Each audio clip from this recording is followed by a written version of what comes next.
You jolt awake.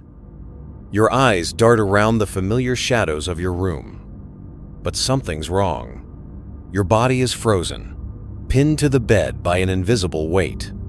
A crushing pressure settles on your chest, and just at the edge of your vision, a figure begins to form. You try to scream, but the sound dies in your throat.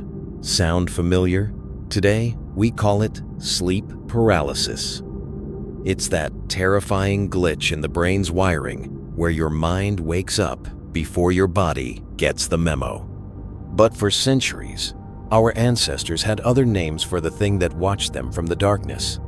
They gave it a face, a backstory, and a motive. For them, it wasn't a glitch. It was a visitor. Tonight, we're pulling back the curtain on 5 of the most terrifying sleep demons from history. And by the end, you might find that even though science has an explanation, it doesn't make the experience any less real. Number 5. The Jinn. First up on our list is a figure that's a cornerstone of lore for much of the world, the Jinn. In pre-Islamic and Middle Eastern stories, Jinn are powerful, shape-shifting spirits made of smokeless fire. They aren't automatically good or evil, but some of them take a very malevolent interest in humans. When a Jinn decides to torment a sleeper, the experience is a textbook case of sleep paralysis.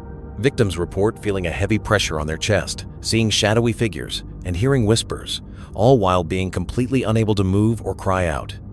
In many communities, this isn't just a nightmare. It's seen as a Jinn trying to possess or terrify the sleeper.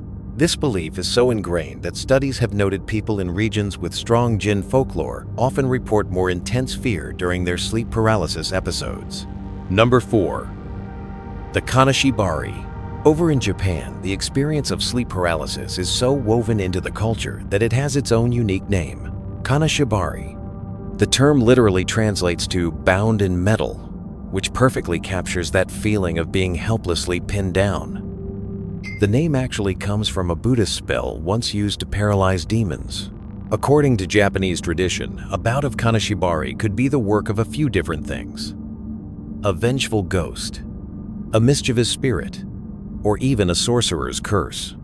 One of the usual suspects is a yokai known as the Makura Geishi, a ghostly child who is said to haunt a room and sometimes sits on a sleeper's chest. While modern Japan recognizes the science behind sleep paralysis, the term Kanashibari and its spooky supernatural roots are still widely recognized by young people today. Number 3. The Pisadeira. Now let's travel to South America, where we meet a demon with a very specific and deeply unsettling MO. Say hello to the Pisadeira of Brazilian folklore. Her name tells you everything you need to know. It comes from the Portuguese word pisar, which means to step on. The Pisadeira is described as a horrifyingly thin old woman with long, dirty fingernails and a chilling laugh who lives on the rooftops, just waiting. She preys on people who go to bed on their backs with a full stomach. As they sleep, she creeps down and either steps or sits right on their chest, causing agonizing pressure and nightmarish visions, while they lie paralyzed and helpless. It's a terrifying bedtime story, for sure, but the legend also works as a folk warning against overeating before bed, a creepy example of how folklore is born from a real physical sensation. These stories aren't just myths, they're the historical records of a terrifyingly real human experience. If you love digging into the strange places where science and folklore collide, make sure to hit that subscribe button and turn on notifications so you don't miss what we uncover next. Number 2. The Mare. This next entity is so influential, its name became a part of our everyday language. The Mare, or Night Hag, from Scandinavian and Germanic folklore, is the original nightmare.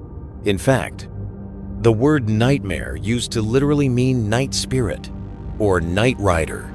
The Mare was believed to be a cursed woman or a malevolent spirit who would ride on the chests of sleepers, causing suffocation and horrific dreams. The experience was so common, it was even given its own term: being hag-ridden.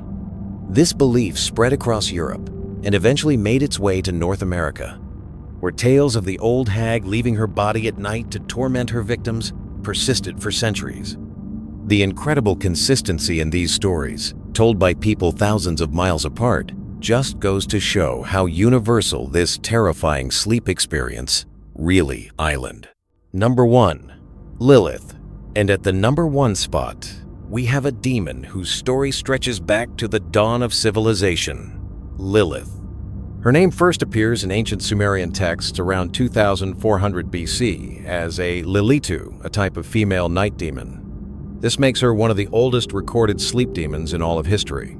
In later Jewish folklore, Lilith is famously known as the first wife of Adam. The story goes that she refused to be subservient to him, fled the Garden of Eden, and became a fearsome demon of the night. She was said to prey on men as they slept, and was especially feared as a danger to women in childbirth and their newborn babies. For centuries, people used special amulets with angels' names on them just to ward her off. From a Mesopotamian storm demon to the first rebel in Eden, Lilith represents our most ancient attempt to put a name to the terror that visits us in the dark. From the Jinn of the Arabian Peninsula to the Night Hags of Europe, these demons were born from a very real and frightening phenomenon. Science has given us an answer, a simple disconnect between the brain and the body. But that explanation can't quite erase the primal fear of waking up, paralyzed, with that gut feeling that you are not alone. So, the next time you find yourself frozen in the dead of night, remember these stories. And then ask yourself, is it just a simple neurological glitch? Or have you just met one of the oldest demons in human history? Let us know about your own unexplained experiences in the comments below. Sleep well if you can.